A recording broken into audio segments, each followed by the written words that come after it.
Hello friends, welcome to AJIS Academy Indore. Friends, I am Akhilesh Jha and today's topic will be the non-alignment as the foundation of India's foreign policy. Friends, my lesson plan includes what is the definition of non-alignment, what are its special features, the difference between non-alignment and neutrality, why did India adopt non-alignment as the foundation of its foreign policy after getting independence in 1947, critique of non-alignment policy, that is, how far non-alignment policy became successful and what are its limitations, relevance of non-alignment policy in the change scenario after the end of the Cold War, shifting of non-alignment to multi-alignment as India's foreign policy, and finally conclusion. Friends, as you know that non-alignment policy as the bedrock of India's foreign policy came up because of the prevalence of Cold War after the end of the Second World War. Friends, as you know that after the end of the Second World War, the world was divided into two camps. One was led by the US, where majority of capitalist countries were aligned with it, and another camp was led by the Soviet Union, where the maximum communist countries were aligned with it. The Soviet Union made pact with Eastern European countries, and that is called Warsaw Pact. The US made pact with Western European countries, and that is called NATO, North Atlantic Treaty Organization. Friends, both military alliances were pitted against each other, and so the world was again on the verge of the Third World War. In this scenario, India got independence in 1947, and so under the leadership of Jawaharlal Nehru, it decided to adopt the policy of non-alignment in its foreign policy. It means to keep away from power politics. It means refusal to allow any superpower military bases in their territories. It meant to safeguard the hard-earned sovereignty of newly independent countries of the world. Friends, you know that the yardstick of the sovereignty of a country is the freedom in the conduct of the foreign policy.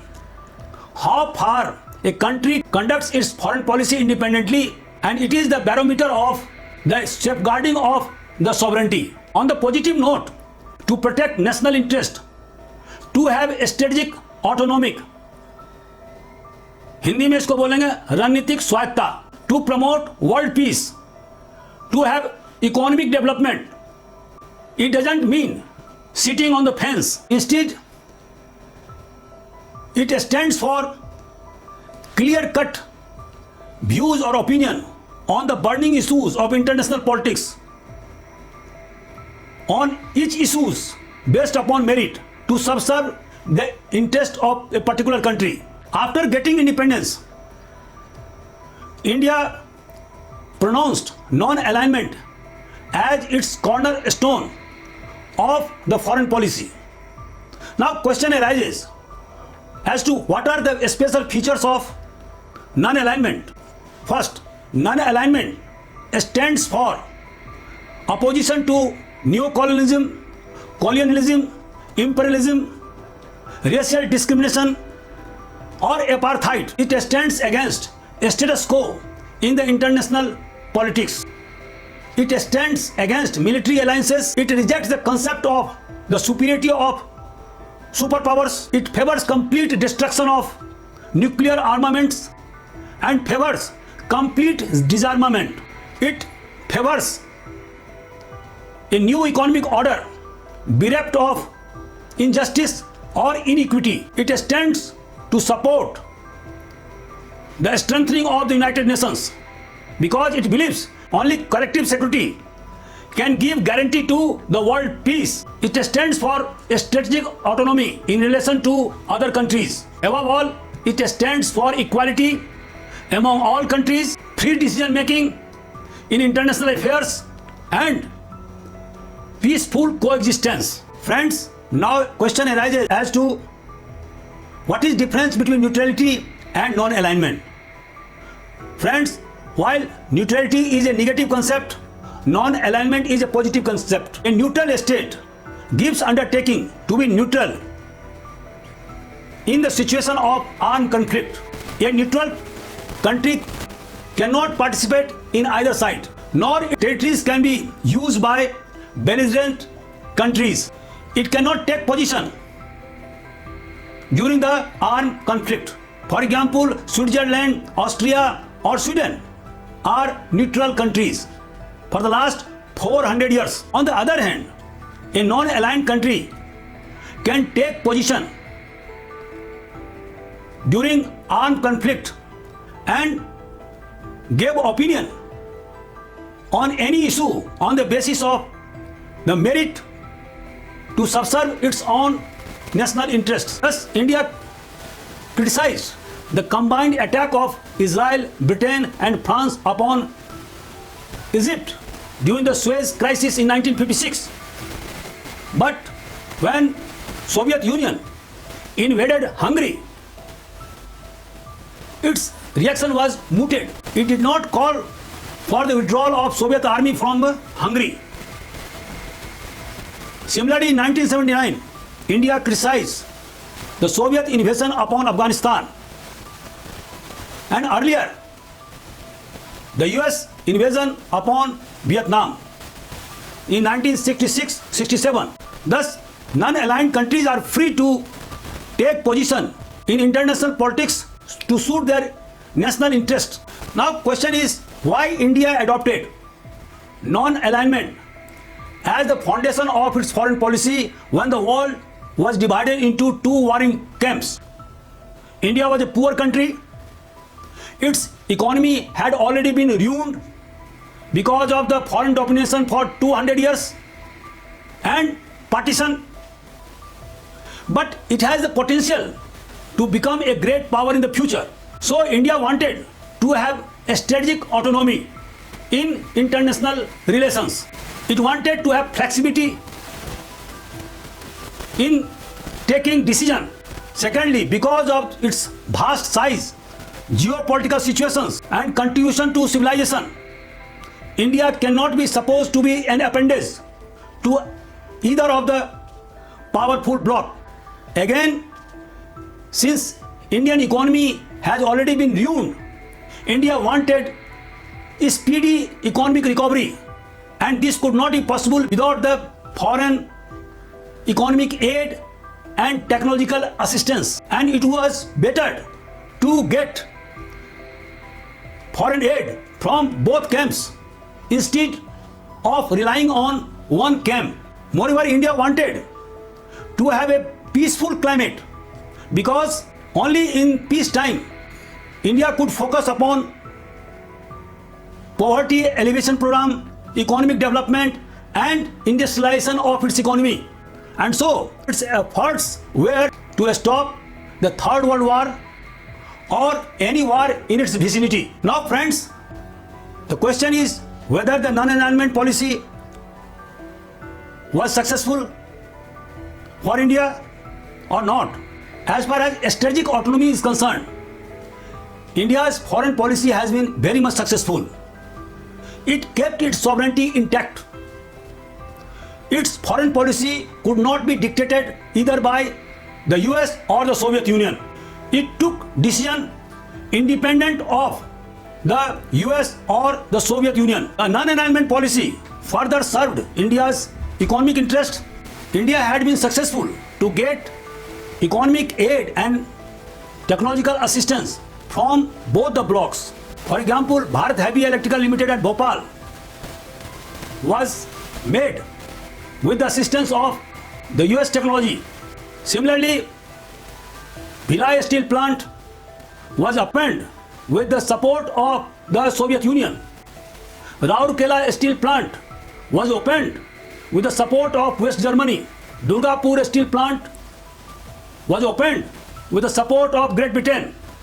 So within 20 to 30 years, India became able to make its own machine. Around 73% of its machine making industry was indigenous. India became 10th industrialized country of the world. Various IITs and IIMs were opened with the support of developed countries of the world, and both camps supported India to develop a knowledge-based economy. Thus, the non-alignment policy helped India to build its economic infrastructure and to advance poverty alleviation program. It allowed India to focus upon its internal challenges of nation building. However, non-alignment had certain limitations. Friends, as you know that China invaded India in 1962 and India was badly mauled. In 1965, in 1971, in 1999, 3 wars were waged between India and Pakistan. Non-aligned countries could not take firm stand in favor of India, knowing well that China was aggressor or Pakistan was aggressor in 3 wars. So, in spite of being a group of 113 countries, the non-aligned countries had muted reaction when there were wars between Pakistan and India or China. Despite the grouping of 113 countries of newly independent countries, the non-aligned country could not resolve the bilateral disputes. For example, Iran-Iraq war, or Arab-Israel war, or recently the border dispute between Cambodia and Thailand are example of the ineffective response of non-aligned countries insofar they could not resolve the bilateral disputes amongst themselves. Friends, now question arises as to the relevance of non-alignment in the changing scenario. Friends, as you know that after 1991, the Cold War ended because of the dissolution of Soviet Union, a unipolar world headed by the US. However, the emerging power of China gave a tough fight or competition to the US, so much so that within a span of 30 years, China became the second largest economy of the world, amounting to $19 trillion in nominal GDP. And in PPP terms, it is the largest economy, surpassing even the US. Apart from China, Japan, Germany and India are emerging powers. Friends, as you know that there arose multipolar world. Now the question is, since the non-alignment arose in the backdrop of Cold War or bipolarity, and since Cold War and bipolarity doesn't exist as of now, what is the relevance of non-alignment?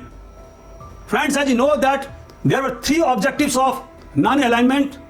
One is strategic autonomy, second is economic development, and third is world peace. And these 3 objectives are still the part of Indian foreign policy. And so, non-alignment policy still exists in our foreign policy, albeit in an evolved form, and that is called multi-alignment. It means that India has aligned with different countries or emerging economies at the same time without getting militarily aligned. For example, India is a member of Quad, where other members are USA, Japan and Australia. To contain China in South Pacific Ocean, India has a strategic partnership with Russia, and so it gets defense equipments in huge quantity, and India gets oils at concessional rates from Russia, even when the Russia-Ukraine war is going on, even in the face of the US threat. Similarly, India has made free trade agreement with Britain. India has trade relations with European Union. India is a member of BRICS and Shanghai Cooperation Organization for Financial Cooperation. Thus, multi-alignment enhances India's role as a bridge between the South and the North. Friends, now I conclude.